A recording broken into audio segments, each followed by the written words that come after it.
السلام عليكم ورحمة الله وبركاته.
الحمد لله الذي لم يتخذ ولدا ولم يكن له شريك في الملك ولم يكن له ولي من الذل وكبره تكبيرا.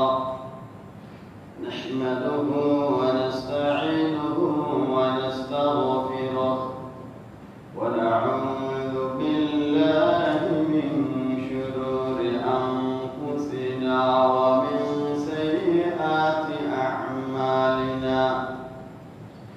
من يهده الله فلا مضل له ومن يضلل فلا هادي له.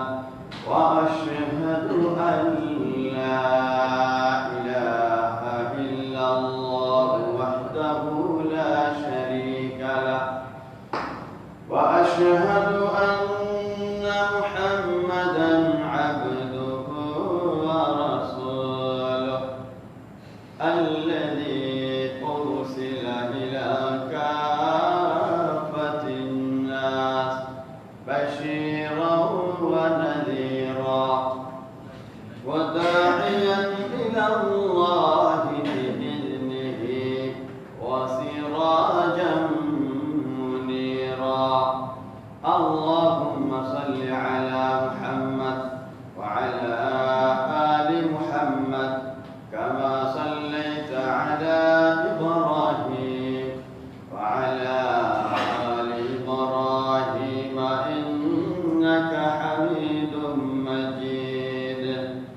اللهم بارك على محمد وعلى آل محمد كما باركت على إبراهيم وعلى آل إبراهيم إنك حميد مجيد. أما بعد، فإن خير الحديث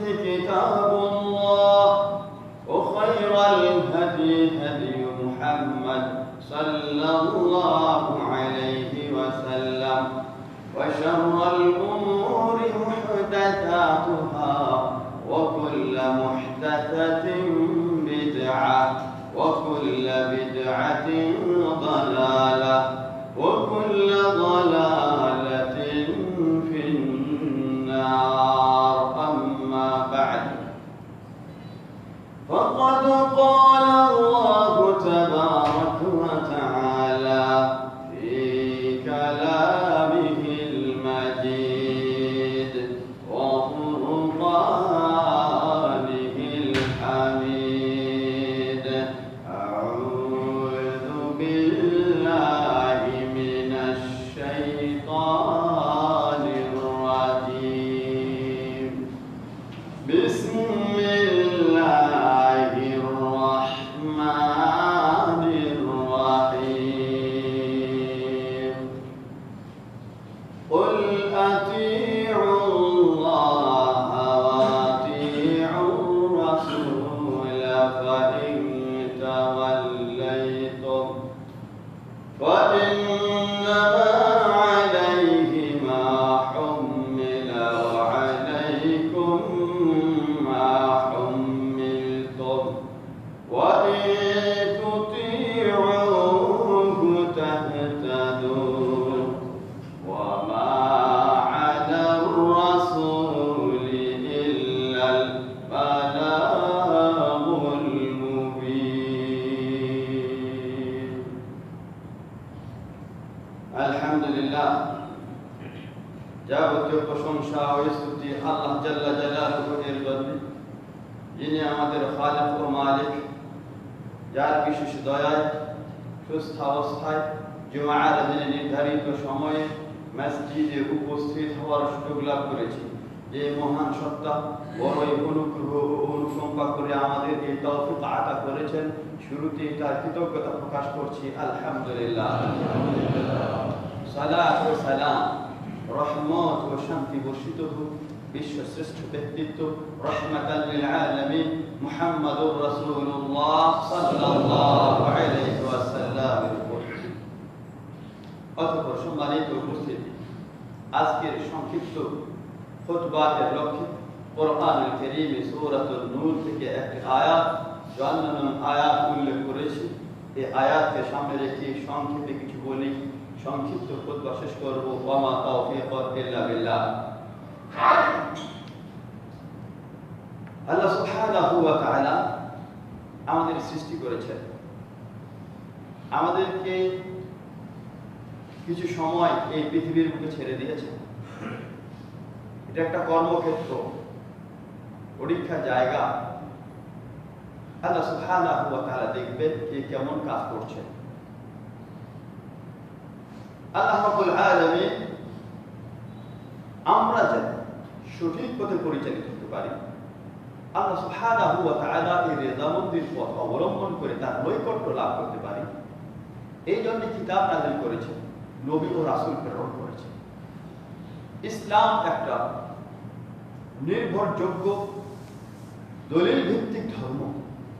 অন্যান্য ধর্মের উপরে শ্রেষ্ঠতা এই ধর্মের। খেয়ালের বশীভূত হয়ে কোনো কাজই গ্রহণযোগ্য না। মানুষ আবেগপ্রবণ হয়ে কিছু করবে যেটা দলিল সমর্থন করবে না যে কাজকে, এমন কাজ কখনো গ্রহণযোগ্য না ইসলাম করবে। পরিকল্পিত দলিল ভিত্তিক সুশৃঙ্খল এক জীবন ব্যবস্থার নাম হল ইসলাম। তাই আমরা যখন এই ইসলামের কোনো একটি কাজ করব, দলিলের আলোকে করার চেষ্টা করব, যেন প্রবৃত্তির অনুসরণে কোনো কাজ না হয়, শয়তানের ওয়াসওয়াসায় পড়ে আবেগের কারণে, প্রবৃত্তির কারণে কোনো কাজ করব আর সেটা শরীয়তের মুখালাফাত হবে, বিরুদ্ধাচরণ হবে, এমনটা যেন কখনো না হয়। আর অনেকবারই আমি স্মরণ করে দিয়েছি, যখনই কোনো গুরুত্বপূর্ণ বিষয় আমাদের সামনে এসে যায়, গুরুত্বপূর্ণ কোনো ইবাদত, ফজিলতপূর্ণ ইবাদত, তখনই সেই ক্ষেত্রে শয়তান এর প্রচেষ্টা খুব জোরদার হবে। শয়তান প্রচেষ্টা চালায় যেন সেই গুরুত্বপূর্ণ বিষয়ে আমাদেরকে ভ্রষ্ট করতে পারে, বিপদগামী করতে পারে। আমরা বর্তমানে যে মাসে রয়েছে আরবিতে, এই মাস হলো রবিউল আউয়াল। রবিউল আউয়াল মাস, এই মাসের একটি দিন উদযাপন হয়ে থাকে বাংলাদেশ, ভারত উপমহাদেশ সহ বিভিন্ন দেশে। এই দিনটিতে ঈদ উদযাপন করে থাকে। এই কোরআন ও সহিহ সুন্নাহর মানদণ্ডে এই দিনের অবস্থান কোথায়, এই বিষয়ে সংক্ষেপে কিছু কথা। এই বিষয়কে নিয়ে 3 জুমা খুতবার প্রয়োজন। আজকে আগামী জুমা হয়তো বা অন্য কথা আমি যাবো, তাই আজকে সংক্ষেপে বিভিন্ন দিক ইঙ্গিত করে কয়েকটি কথা বলতে ইনশাআল্লাহ। শুরুতে আমি বলেছি, ইসলাম ধর্মে কোন একটি কাজকে ধর্মীয় কাজ হিসেবে গ্রহণ করতে চাইলে এর ভিত্তি থাকা চাই, এর আসল থাকবে কোরআন বা সহিহ হাদিস থেকে এর ভিত্তি থাকবে। যদি এর ভিত্তি না থাকে কোরআন ও সহিহ হাদিসের আলোকে, তাহলে সেটা ইসলাম ধর্মের বা ইসলামী কাজ বলে কখনোই বিবেচিত হবে না। যে দিনটি উদযাপন করা হচ্ছে, এই দিন আসলে কি ইসলাম ধর্মের কোনো ভিত্তি আছে?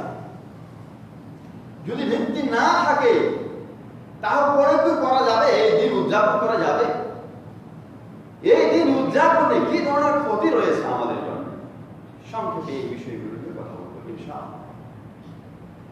আমি যে আয়াতে কারিমা তেলাওয়াত করেছি, আল্লাহ সুবহানাহু ওয়া তাআলা এই আয়াতে বলছেন, তার রাসূল সাল্লাল্লাহু আলাইহি ওয়াসাল্লামকে উদ্দেশ্য করে বলছেন, তিনি যেন মানব জাতির মাঝে ঘোষণা দেন, তার উম্মতকে যেন জানিয়ে দেন, কুল আতিউল্লাহ ওয়া আতিউর রাসূল। হে মানুষেরা, তোমরা আল্লাহর অনুগত হও, আল্লাহর আনুগত্য করো, তার রাসূলের আনুগত্য। এই ঘোষণা আল্লাহ রাসূল সাল্লাল্লাহু আলাইহি ওয়াসাল্লাম দিবেন, এর নির্দেশ দিচ্ছেন আল্লাহ সুবহানাহু ওয়া তাআলা। কুল আতিউল্লাহ ওয়া আতিউর রাসূল। আল্লাহর অনুসরণ করো, রাসূলের অনুসরণ করো। আল্লাহর আনুগত্য করো, তার রাসূলের আনুগত্য করো। এই আনুগত্যের মাঝে বিভিন্ন দিক রয়েছে। আল্লাহ ও তার রাসূলের অনুসরণ, আনুগত্য, এর মাঝে রয়েছে আমল, কথা, বার্তা, ফরজ, নফল, মুস্তাহাব, বিভিন্ন ধরনের ইবাদত, কাউলি হোক অথবা আমালি হোক, সবগুলোই এর অন্তর্ভুক্ত। যেগুলো আদেশ সেগুলো এর অন্তর্ভুক্ত, যেগুলো নিষেধ ওগুলো এর অন্তর্ভুক্ত। কোনো কিছু পালন করতে চাইলে আল্লাহ ও তার রাসূলের আনুগত্যের ক্ষেত্রে পালন করতে হবে। যদি আনুগত্যের কাজ হয়ে থাকে, তাহলে যদি দেখা যায় ওই কাজ করতে গিয়ে বিরুদ্ধাচরণ হবে, আল্লাহ ও তার রাসূলের বিরত থাকতে হবে।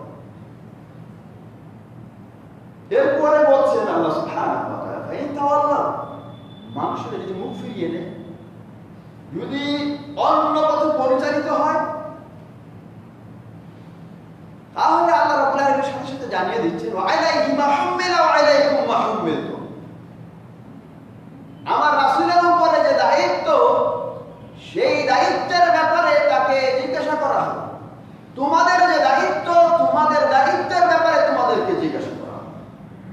আল্লাহ রাসূল সাল্লাল্লাহু আলাইহি ওয়াসাল্লামের দায়িত্ব হলো রিসালাতকে পৌঁছে দেওয়া। যে দিন নিয়ে এসেছেন, এই দিন মানবতার কাছে পৌঁছে দেওয়া, মানুষের কাছে পৌঁছে দেওয়া, তাবলীগের কাজ করা। তিনি সেটা করেছেন। বিদায় হজ্জের ভাষণে তিনি বলেছেন, হাল বাল্লাগত। লাখো জনতা বলছেন যে জি, আপনি পৌঁছে দিয়েছেন। বাল্লাগত, আপনি আপনার উপরে যে দায়িত্ব ছিল সেই দায়িত্ব পালন করেছেন, যে আমানত ছিল সে আমানত আদা করেছেন, আপনি যথাযথভাবে দায়িত্ব পালন করেছেন। লাখো জনতা সমর্থন জানিয়েছে, স্বীকৃতি প্রদান করেছে। তিনি বলছেন, হে আল্লাহ, তুমি সাক্ষী থাকো। ওয়া আলাইকুম মা হুম্মিলতুম। আর আমাদের উপরে যে দায়িত্ব রয়েছে, যা আমাদেরকে দেওয়া হয়েছে, এই বিষয়ে আমাদের জিজ্ঞাসা করা হবে। সেটা হলো আল্লাহ সুবহানাহু ওয়া তাআলা ও তার রাসূলের আনুগত্য করা।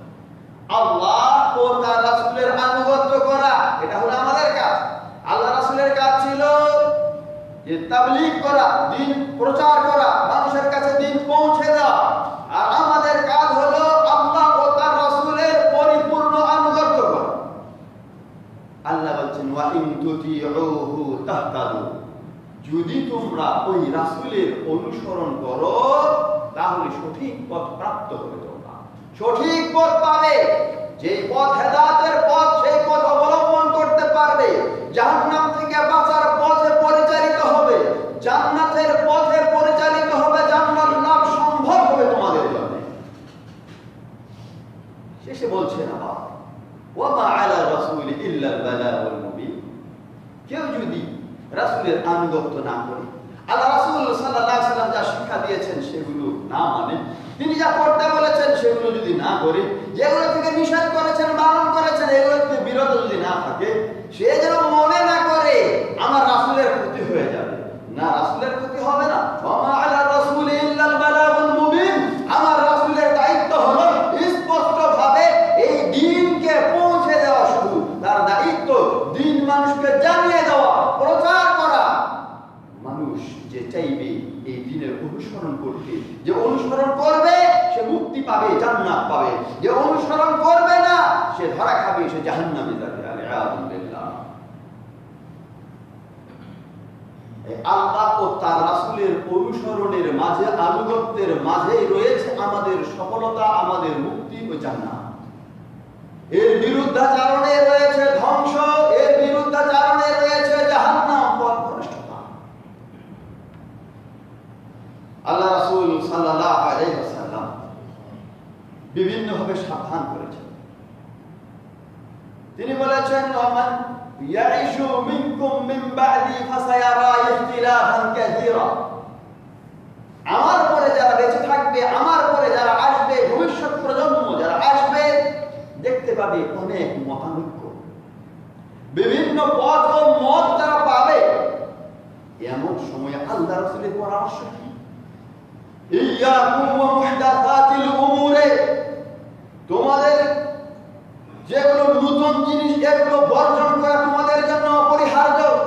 ইয়াকুম ওয়া মুহদাসাতিল উমুর ফাইন্নাহা দালালাহ, যেগুলো নতুনত্ব আমার পরবর্তীতে, সাহাবীদের পরবর্তীতে তৈরি হয়েছে বিভিন্ন পথ পদ্ধতি, তৈরি হয়েছে বিভিন্ন ধরনের ইবাদত, তৈরি হয়েছে বিভিন্ন অনুষ্ঠান, বিভিন্ন ঈদ উদযাপন, এই সব কিছু আল্লাহ রাসূল বলছেন মুহদাসাত যত নতুন এসেছে ফাইন্নাহা দালালাহ, এগুলোকে বর্জন করো, কারণ এগুলো হলো গোমরাহি, আর গোমরাহির পরিণতি হলো জাহান্নাম। সাথে সাথে তিনি বলছেন ওয়া আলাইকুম বিসুন্নতি ওয়া সুন্নাতিল খুলাফা আর-রাশিদিন আল-মাহদী, তোমাদের জন্য অপরিহার্য হলো আমার সুন্নাত এবং খুলাফায়ে রাশিদার সুন্নাত। যেটা আমার সুন্নতের মাঝে পাবে না এমন কোন বিষয় যদি থেকে থাকে, যদি আমার খুলাফা রাশিদা চার খলিফার মাঝে পাওয়া যায়, তাহলে ওই সুন্নতকে তোমরা মজবুতভাবে ধারণ করো। বলছেন আব্দু আলাইহা বিন নওয়াজিজ, এই পাশের দাঁত যেগুলোকে পীরের দাঁত বলছি, নওয়াজিজ বলা হয়, বলছি এগুলো দিয়ে শক্তভাবে কামড়ে ধারণ করে তোমরা যেন ছুটে না যাও। দুটা জিনিস বললেন যেগুলো নতুনত্ব আসবে, দ্বীনের নামে বিভিন্ন কিছু তৈরি হবে, এগুলোকে বর্জন করো, এবং যেগুলো আমার সুন্নতে রয়েছে, আমার খলিফা চার খলিফার মাঝে রয়েছে, এগুলোকে মজবুতভাবে ধারণ করো। কোন বর্ণনাতে বলছেন হাত দিয়ে এবং পীরের দাঁত দিয়ে মজবুতভাবে ধারণ করো। যদি কেউ আল্লাহ রাসূলের এই উপদেশ, এই পরামর্শ মানতে পারে, তাহলে সঠিক পথ পাবে। আল্লাহ যে বললেন ওয়া ইন তুতিউহু তাহতাদু, রাসূলের অনুসরণ করলেই তোমরা সঠিক পথ পাবে, জান্নাতের পথ পাবে, নচেত সম্ভব না। সম্মানিত উপস্থিতি, তাই আমরা যখনই আমাদের সামনে কোনো একটা বিষয় দ্বীনের নামে আসবে, এটাকে যাচাই বাছাই করব কোরআন ও সহিহ হাদিসের মানদণ্ডে। কোরআন ও সহিহ হাদিসে যদি টিকে যায়, সেটার যদি অস্তিত্ব পাওয়া যায়, যদি ভিত্তি থাকে, দ্বীনি কাজ হিসেবে গ্রহণ করব। আর যদি এর ভিত্তি খুঁজে না পাওয়া যায়, তাহলে সেটাকে বর্জন করব আমরা। কারণ আল্লাহ ও তার রাসূলের নাফরমানি হয়ে যাবে, মাসিয়াত হয়ে যাবে যদি যেই বিষয়ের অস্তিত্ব নেই এর গ্রহণ করা হয়। আল্লাহ সুবহানাহু ওয়া তাআলা বলছেন ওয়া আতিউল্লাহ ওয়া রাসূলা, আল্লাহ এবং তার রাসূলের তোমরা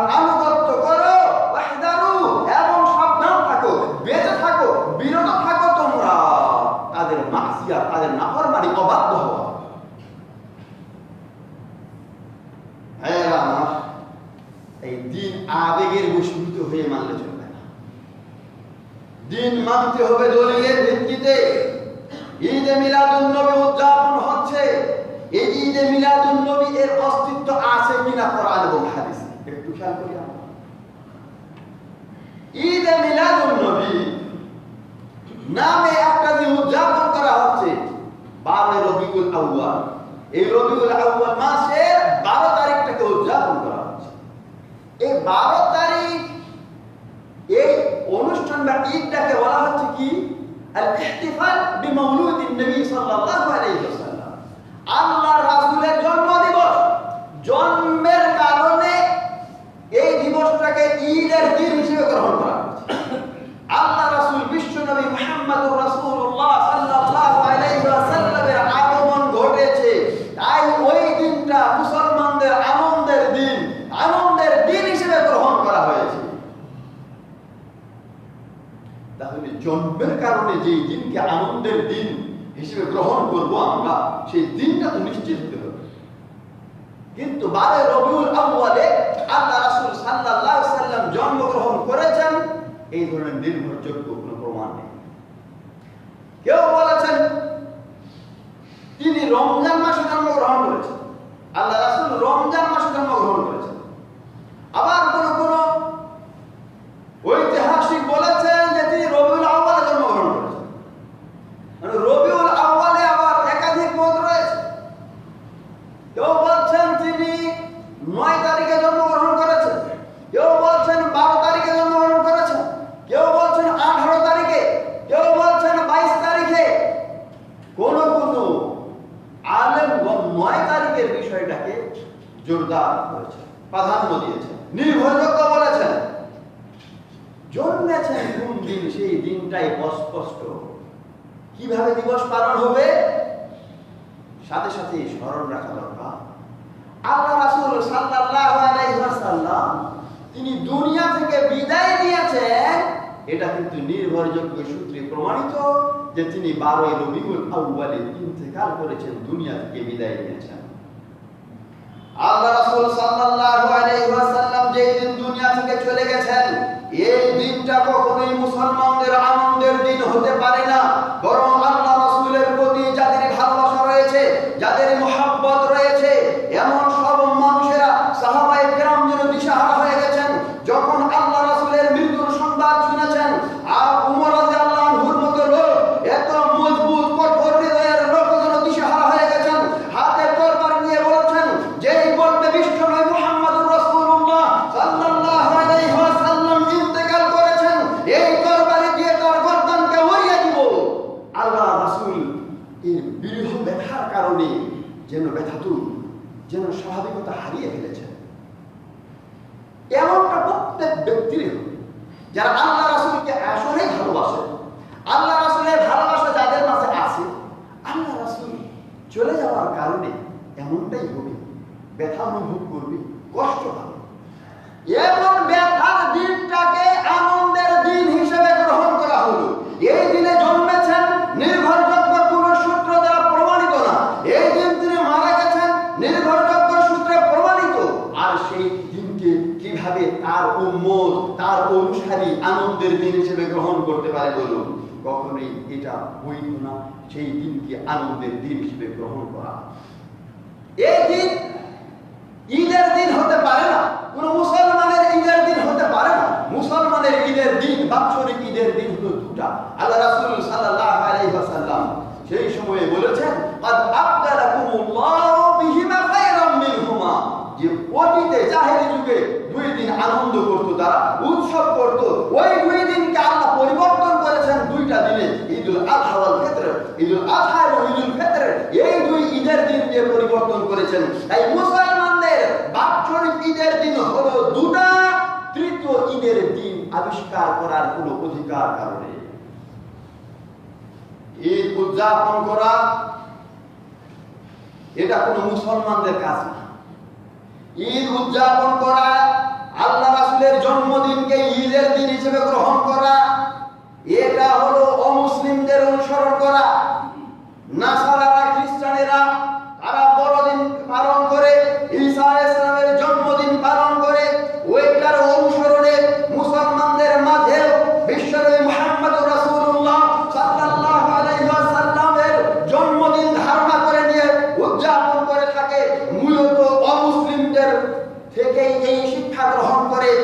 ইসলাম ধর্মে অনুপ্রবেশ ঘটানো হয়েছে এই দিনটির।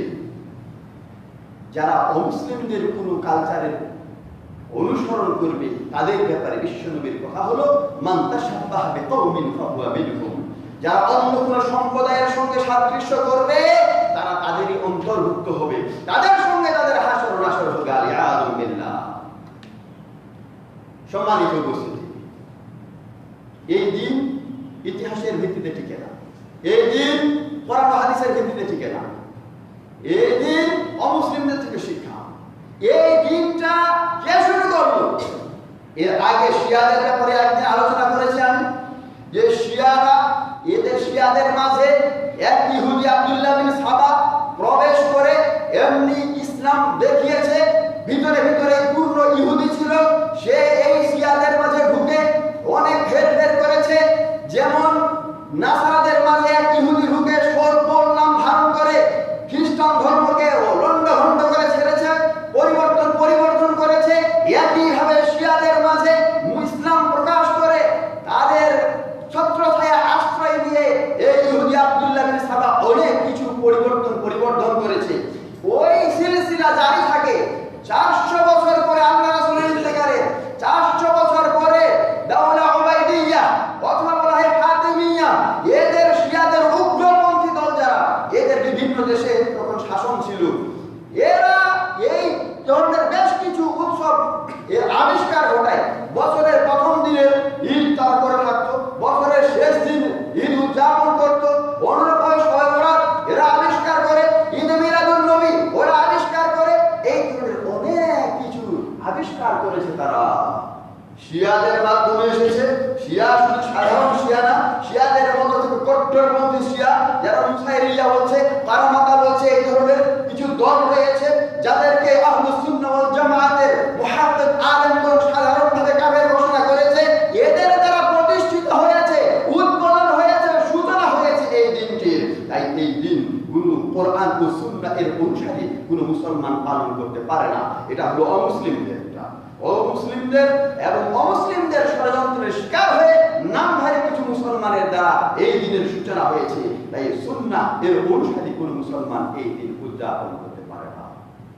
তাই আমার সময় সংক্ষেপ, তাই এই দিন পালন করা কখনো বৈধ না, এই দিন পালন করা জায়েজ নেই।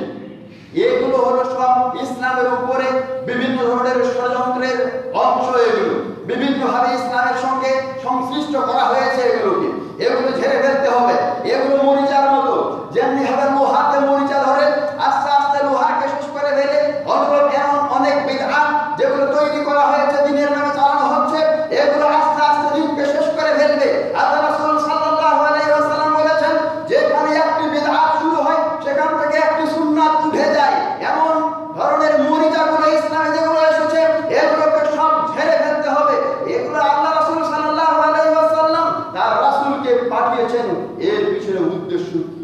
ওয়াল্লাযী বা'আথা রাসূলাহু বিল হুদা ওয়া দীনিল হক লিইয়ুযহিরাহু আলা দীনি কুল্লি, সব বাতিল ধর্মের উপরে ইসলামকে শ্রেষ্ঠ বুলন্দ করার জন্য তার রাসূলকে পাঠিয়েছেন। কিন্তু শয়তান তো বসে থাকবে না। শয়তান বিভিন্ন ষড়যন্ত্রের মাধ্যমে এই দিনকে ধ্বংস করার চেষ্টা চালিয়েছে। আর শয়তানের অনুসারীরা বিভিন্নভাবে যোগ দাজ্জাল আসবে, দাজ্জালের সঙ্গে যোগ দিবে অনেকে, দাজ্জালের সঙ্গে ইহুদিদের একটা বিশাল অঙ্ক যোগ দিবে। ইহুদিরা সব যোগ দিয়ে মুসলমানদের বিরুদ্ধে কাজ করবে। এই ধরনেরই শয়তান বিভিন্ন সময় বিভিন্ন জনকে দাঁড় করেছে। এই ধরনের ইহুদি মুসলমান নাম দিয়ে শিয়াদের মাঝে অন্তর্ভুক্ত হয়েছে, যে শুরু করেছে এমন ষড়যন্ত্র। সরাসরি মুখোমুখি এসে কেউ মোকাবেলা করতে পারেনি। সেই সময় ইসলামের সঙ্গে যুদ্ধে পরাস্ত করবে, শক্তিতে পরাস্ত করবে, এমনটা কেউ করতে পারেনি। এই ঠান্ডা যুদ্ধে তারা নিমজ্জিত হয়েছে। বিভিন্নভাবে ইসলামকে দুর্বল করার জন্য জাল হাদিস তৈরি করেছে। মুসলমানদের মাঝে পারস্পরিক কোন্দল সৃষ্টির জন্য একটা দলিলের বিরুদ্ধে আরেকটা জাল দলিলকে দাঁড় করানোর চেষ্টা করেছে। তারা ইসলাম এর বিরুদ্ধে বিভিন্ন ধরনের কাজ করেছে, যার মাধ্যমে ইসলাম ধ্বংস করা যায়। সরাসরি যদি ইসলামের বাইরের কোনো একটা কাজ দেখেন ইসলামের বিপরীতে, কেউ গ্রহণ করবে না। কিন্তু যখন দেখছেন যে একটা মধু, ওই মধুর ভিতরে বিষ মিশ্রিত করা হলো, মধু পান করতে গিয়ে বিষ পান করে আপনি মরবেন। যেমন ভাবে ফরমালিন দেখেন, ফলমূল ইত্যাদির মাঝে এগুলার সংযোজন করা হচ্ছে, মানুষের ক্ষতি করছে এমনই ভাবে। এখন পানি আপনি সরাসরি পানি ক্রয় করবেন না। 1 কেজি দুধের সঙ্গে 1 পোয়া যখন পানি মিশ্রিত করা হলো, আপনি পানি নিলেন, দুধের দামে পানি ক্রয় করলেন। এই ধরনের ইসলামের মাঝে ইসলাম না এমন কিছু জিনিস প্রবেশ করানো হয়েছে যার মাধ্যমে ইসলামের অনুসারী মুসলমানদের দ্বন্দ্ব সৃষ্টি করার চেষ্টা করা হয়েছে। এইসব কাজ নিয়ে ব্যস্ত থাকবে, মূল কাজ থেকে দূরে সরে যাবে। মুসলমানদের যে সমস্ত কার্যক্রম এগুলো তাওহীদের কথা ভুলে যাবে, শিরক বিদআতের দিকে মনোনিবেশ করবে, যেমনটা হচ্ছে এখন। তাই আসুন আমরা এই ধরনের যেগুলো নতুন নতুন তৈরি এগুলোকে সব বর্জন করার চেষ্টা করি। কোরআন এবং সহিহ সুন্নাহ যে ইসলাম আল্লাহ রাসূল সাল্লাল্লাহু আলাইহি ওয়াসাল্লাম ছেড়ে গেছেন, সেই ইসলামের পরিপূর্ণ অনুসরণের মাঝে রয়েছে মুক্তি। তাই তো বলা হচ্ছে আল্লাহ রাসূল সাল্লাল্লাহু আলাইহি ওয়াসাল্লাম এর যে সুন্নাহ এটা হচ্ছে সাফিনাতুন নূহ, নূহের ওই যে নৌকা সদৃশ। আর বিদআত হচ্ছে যে তুফান আল মুগরিকা, মানে ডুবিয়ে দিবে, জলে পানিতে সমুদ্রে ডুবিয়ে ফেলবে, এক ধরনের ঝড় তুফান ঝড় হাওয়া হলো বিদআত। বিদআতের সঙ্গে যে জড়িত হবে তাকে ডুবাই মারবে, তাকে জাহান্নামে নিক্ষিপ্ত করবে। আর যেই ব্যক্তি আল্লাহ রাসূল সাল্লাল্লাহু আলাইহি ওয়াসাল্লামের সুন্নাহ নামক নৌকায় আরোহণ করবে, যেটা জান্নাতে পৌঁছে দিবে তাকে। তাই আসলে সুন্নাতের অনুসরণের জন্য আমরা চেষ্টা করি। এই সুন্নাহ কে বাদ দিয়ে বিদআতের অনুসরণ করা শয়তানের কিন্তু এটা বড় একটা চেষ্টা। সুফিয়ান সাউরি রাহিমাহুল্লাহ বলেছেন, আল বিদআতু আহাব্বু ইলা ইবলিস মিনাল মাসিয়া। এমনি সাধারণ কোনো পাপ কাজের থেকে বিদআত করানোটা এটা শয়তানের কাছে অনেক পছন্দনীয়। কারণ কি বলছে, আল বিদআতু লা ইউতাবু আলাইহি, বিদআতের পরে ওই বিদআত থেকে মানুষ তওবা করে না। আল মাসিয়াতু ইউতাবু আলাইহি, মাসিয়াত কোন পাপ কাজ করলে, কেউ জিনা করেছে, কেউ চুরি করেছে, মিথ্যা কথা বলেছে, এর থেকে মানুষটা তওবা করে ফিরে আসার সুযোগ আছে। মানুষ তওবা করবে এই আশা আছে, কারণ ও পাপ বলে মনে করে কাজটা করতেছে। কিন্তু যখন বিদআত করবে, বিদআত মানে কি মনে করছে ইবাদতে করছে, ভালো কাজে করছে, তাই এই বিদআতি কাজ থেকে তওবার সুযোগ ঘটে না। অথচ এই বিদআতের পরিণতি আল্লাহ রাসূল বলেছেন জাহান্নাম। তাই ইবলিসের কাছে সাধারণ পাপ কাজের থেকে বিদআত সংগঠিত করা বেশি পছন্দনীয়। সম্মানিত উপস্থিতি, আমরা সবসময় খেয়াল করব সাহাবায়ে কেরামের অবস্থা কি ছিল। সাহাবায়ে কেরাম কি ধরনের কাজ করে গেছেন। হুযায়ফা ইবনুল ইয়ামান, প্রখ্যাত সাহাবী, সাহিবু সিররি রাসূলিল্লাহ সাল্লাল্লাহু আলাইহি ওয়াসাল্লাম, যাকে আল্লাহ রাসূলের গোপন বিষয়ের অধিকারী যিনি ছিলেন, বিভিন্ন গোপন বিষয়ে হাদিসগুলো বর্ণনা করেছেন। হুযায়ফা ইবনুল ইয়ামান তিনি বলেছেন, তোমরা যে সব বিষয়ে সাহাবীদেরকে, আল্লাহ রাসূলের সাথীদেরকে যেগুলো ইবাদত মনে করে করতে দেখোনি, এমন কাজকে কখনো ইবাদত মনে করে তোমরা করবা না। কারণ তারা সাহাবায়ে কেরাম পরবর্তীদের জন্য এমন কোন সুযোগ ছেড়ে যাবে, মানে যেটাই ইবাদতকে গাফলাতি বা অলসতার কারণে বর্জন করে গেছেন, পরবর্তী লোকেরা এসে ওই ইবাদতকে উদ্ধার করবে, ওই ইবাদত হিসেবে পালন করবে, এমন কোন সুযোগ রাখেননি। তাই পূর্ববর্তী লোকেরা, মানে সাহাবায়ে কেরাম, তাবেঈগণ যেই পথের অনুসরণ করেছেন সেই পথ অনুযায়ী পরিচালিত হও। আল্লাহ রাসূলের সাহাবাগণ এই ঈদে মিলাদুন নবী উদযাপন করেছেন কোন ভিত্তি নেই। তাবেঈগণ, তাবেঈগণ যেটাকে খায়রুল কুরুনি কারনি, উত্তম যুগকে বলেছেন আল্লাহ রাসূল, আমার যুগ, এরপরে যুগ কারো মাঝে নাই। 300-400 বছর পরে যেটা উদ্ভাবন হলো, এটা কখনো মুসলমানদের ঈদ হতে পারে না, মুসলমানদের ইবাদতের কারণ হতে পারে না। আসুন এগুলোকে বর্জন করি এবং আল্লাহ রাসূলকে প্রেরণ করেছেন তার অনুসরণ করব। আমরা এই কারণেই আল্লাহ রাসূলের অনুসরণে প্রত্যেকটি কাজ সম্পন্ন করে সম্পাদন করি। আমাদের জীবন চলার প্রত্যেকটি ক্ষেত্রে, খাওয়া দাওয়া, চলাফেরা, উঠা বসা, ইবাদত বন্দেগী সব ক্ষেত্রে আল্লাহ রাসূলের আদর্শের অনুসরণ করি। আল্লাহ রাসূলের নামে বিদআত তৈরি করা হয়েছে, এই বিদআতগুলো পরিহার করি। আল্লাহ আমাদের তৌফিক দান করুন। আমিন, আল্লাহুম্মা আমিন। বারাকাল্লাহু ফিনা ওয়া লাকুম ফিল হাদিস ওয়া নাইয়াকুম বিআয়াতি বাযিকিল হাকিম।